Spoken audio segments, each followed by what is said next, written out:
ہے کہ کل کی نماز فجر حضور کے قدموں میں پڑھی ہے اور آج کی نماز فجر اللہ نے طیبہ اسلامک سینٹر میں پڑھنے کی توفیق عطا فرمائی۔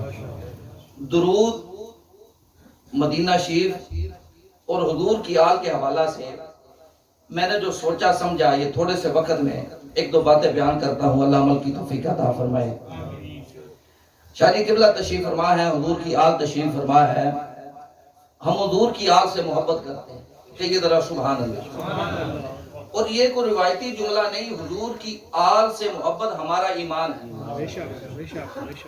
امام زین العابدین رضی اللہ تعالی عنہ کا خوبصورت فرمان بیان کرتا ہوں، سینہ منور ہو جائے گا حضور کے غلاموں کا۔ امام زین العابدین رضی اللہ تعالی عنہ فرماتے ہیں، جو حضور کے بچوں سے محبت کرے کسی دنیاوی غرض کی، دینی غرض کی وجہ سے نہیں بلکہ اپنے لالچ کی وجہ سے، دنیاوی غرض کی وجہ سے، امام زین العابدین امام سجاد رضی اللہ تعالیٰ عنہ فرماتے ہیں، جو اپنے مطلب کے لیے حضور کے بچوں سے محبت کرے اللہ اس کا مطلب بھی پورا کر دیتا ہے، بالآخر پھر بھی اسے جنت عطا فرما دیتا ہے۔ ہم حضور علیہ الصلوۃ والسلام کے بچوں سے محبت عین ایمان سمجھتے ہیں۔ میرے کریم آقا علیہ الصلوۃ والسلام اپنے صحابہ کرام کے ساتھ تشریف فرما ہے، سامنے ایک بچہ کھیل رہا ہے، اپنے انداز میں بیان کر رہا ہوں۔ صحابہ کرام میں میرے آقا علیہ الصلوۃ والسلام جلوہ فرما ہے، صحابہ اپنے آقا و مولا کی زیارت کر رہے ہیں، سامنے ایک بچہ کھیل رہا ہے، کبھی ادھر جا رہا ہے کبھی ادھر جا رہا ہے۔ میرے آقا علیہ الصلوۃ والسلام نے فرمایا، اے میرے صحابہ یہ دیکھ رہے ہو، اس بچے کو دیکھ رہے ہو؟ جی یا رسول اللہ دیکھ رہے ہیں۔ میرے آقا علیہ الصلوۃ والسلام نے فرمایا یہ جنتی بچہ ہے۔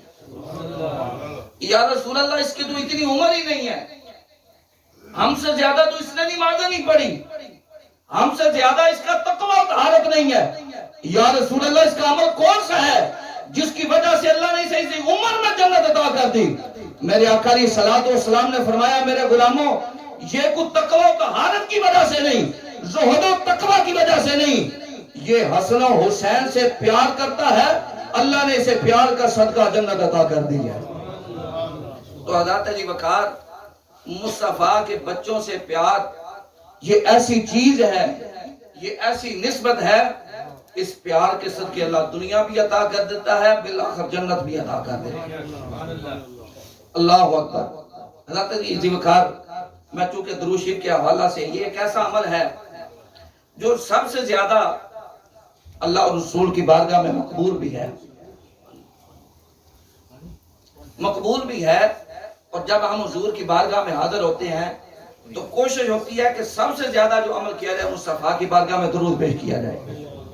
میرے آقا علیہ الصلوۃ والسلام کا فرمان عالی شان، قیامت کے دن میرے نزدیک سب سے زیادہ وہ ہوگا جو مجھ پر سب سے زیادہ درود پڑھنے والا ہوگا۔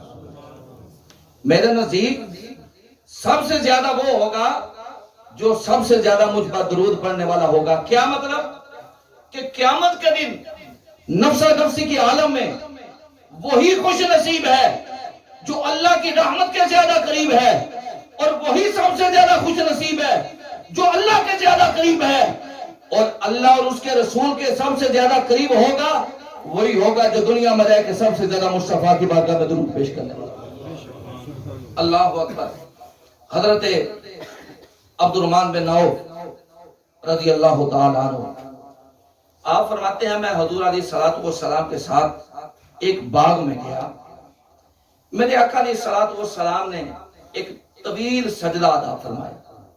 اب کہتے ہیں ہم جہاں بھی جاتے تھے حضور علیہ الصلوۃ والسلام کے ساتھ جاتے تھے، ہمارا دل کرتا تھا کہ جہاں بھی حضور ہوں ہم حضور کے ساتھ ہوں، کوئی لمحہ ایسا نہ گزرے ہم حضور علیہ الصلوۃ والسلام سے جدا ہو جائیں۔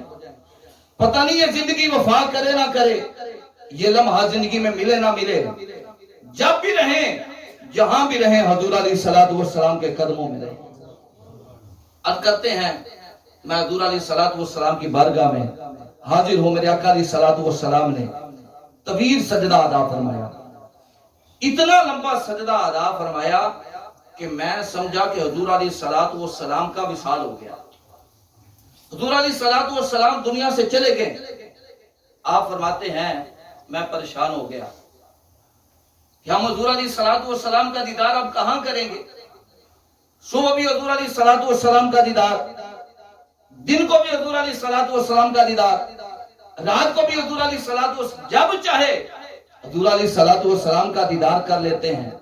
اب حضور علیہ الصلوۃ والسلام کا وصال ہو گیا ہے، اب ہم حضور علیہ الصلوۃ والسلام کا دیدار کہاں کریں گے؟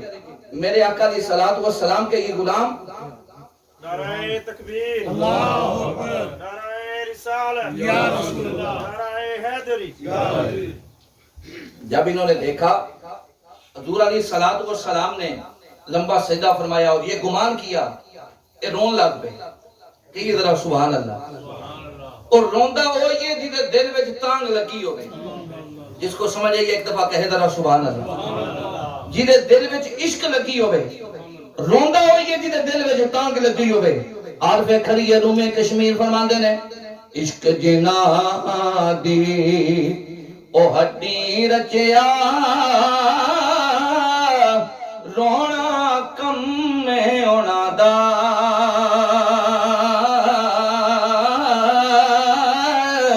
او ملدے روندے وچھڑ دے روندے تے روندے ٹر دے آرانا۔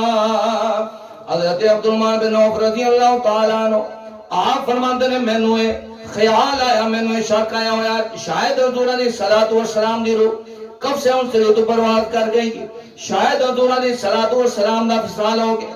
میں رون لگ پیا۔ حضرت علی وقار حضرت عبدالرحمن بن عوف رضی اللہ تعالی عنہ روندیا روندے میرے آقا علیہ الصلوۃ والسلام نے سر انور جدو سجدے جو اٹھایا، میرے آقا علیہ الصلوۃ والسلام نے روندیاں بیٹھیا۔ میرے آقا علیہ الصلوۃ والسلام نے پوچھا عبدالرحمن بن عوف کی گل ہے؟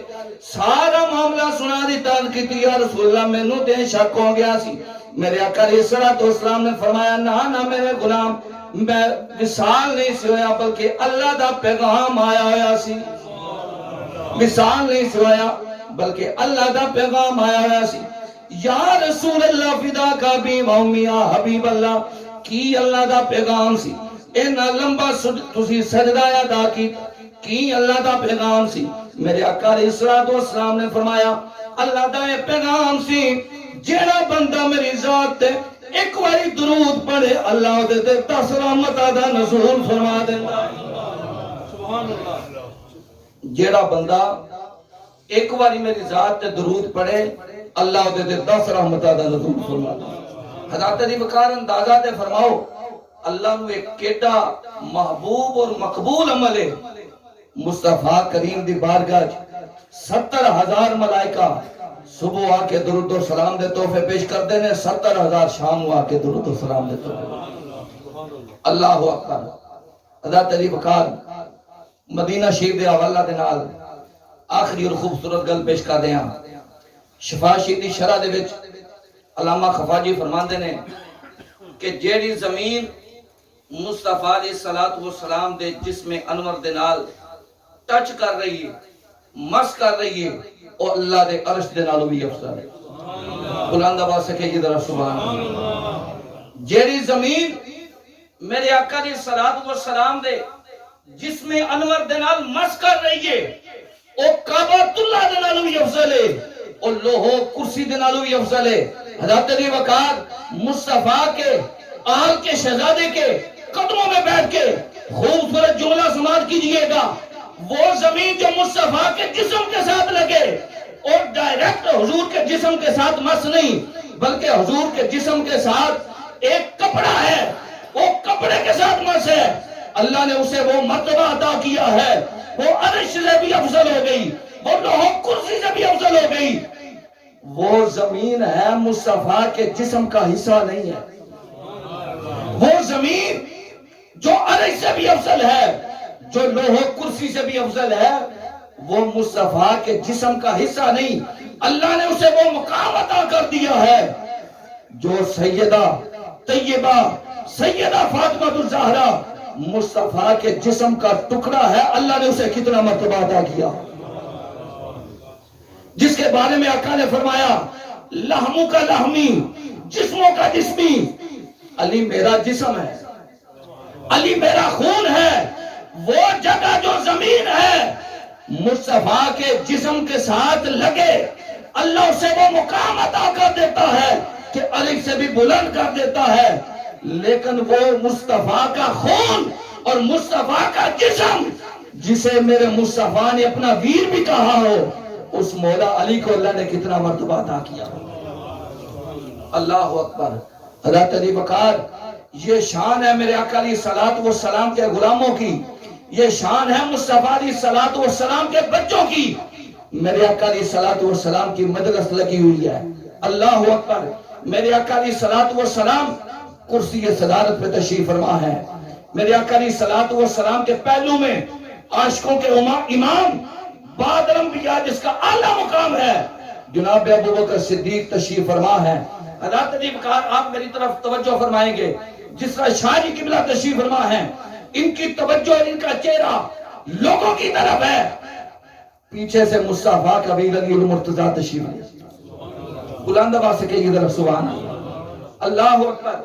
چونکہ سارے صحابہ کی توجہ حضور کے چہرہ انور کی طرف ہے, میں دعا کرتا ہوں جو اونچی بولے اللہ اپنے محبوب کے چہرے کی زیارت عطا فرمائے.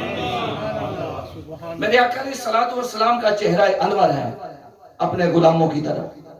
ساتھ بیٹھے ہیں جناب ابو بکر صدیق رضی اللہ تعالی عنہ, ان کا بھی چہرہ ہے غلاموں کی طرف. پیچھے سے جناب علی المرتضیٰ تشریف لے. چونکہ صحابہ کرام کی توجہ اپنے محبوب کی طرف ہے, کسی نے مولا علی کو دیکھا نہیں. سب سے پہلے جو ادب کے اندر, جو عزت و احترام کے اندر مولا علی شیر خدا کی عزت و توقیر کے لیے کھڑی ہوتی ہے, اس کا نام ابو بکر صدیق ہے. جب میرے آقا علیہ الصلوۃ والسلام نے دیکھا کہ حضرت ابو بکر صدیق رضی اللہ تعالی عنہ مصطفیٰ کے پہلو میں بیٹھے, جو ہی علی پاک کے چہرے کی زیارت ہوئی, کھڑے ہو گئے. میرے آقا علیہ الصلوۃ والسلام کے غلام ابو بکر صدیق عرض کرتے ہیں, علی پاک آپ کی وہ جگہ نہیں ہے, آپ کی جگہ تو یہ ہے, آپ کی جگہ تو یہ ہے.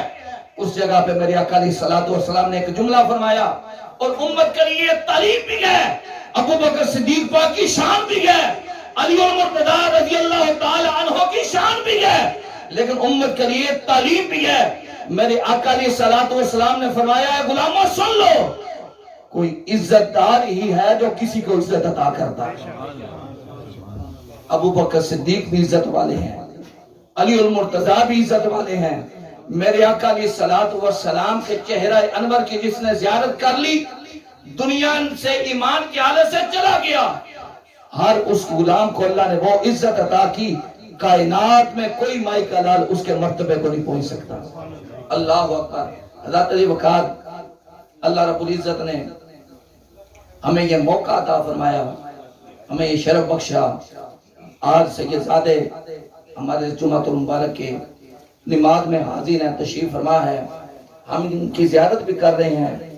جتنا وقت اور مجھے توفیق ہوئی, درود شریف کے حوالہ سے میں نے ایک بات عرض کی, حضور علیہ الصلوۃ والسلام کی آل کے حوالہ سے بھی ایک بات عرض کی. حضرت علی وقار, یہ محبت ہے, یہ وہ چیز ہے. حضور علیہ الصلوۃ والسلام کے بچوں کی غلامی دنیا بھی دیتی ہے, آخرت بھی دیتی ہے. اور ایک خوبصورت جملہ سماعت کر لیجئے, اللہ جس کی دنیا بھی اچھی کرنا چاہتا ہے, اللہ جس کی آخرت بھی اچھی کرنا چاہتا ہے, اللہ جس کا دونوں جہان اچھا کرنا چاہتا ہے, اللہ اسے سیدزادوں کا غلام بنا دیتا ہے. اللہ رب العزت ہمیں حضور کے بچوں سے, حضور کی آل سے دنیا میں رہتے ہوئے وفا کرنے کی توفیق عطا فرمائے. جو جملے میں کہہ سکا, جو ٹھیک ہے اللہ قبول فرمائے. اگر کوئی کمی کوئی غلطی رہ گئی میرا مالک معاف فرمائے. وہ مالی ہے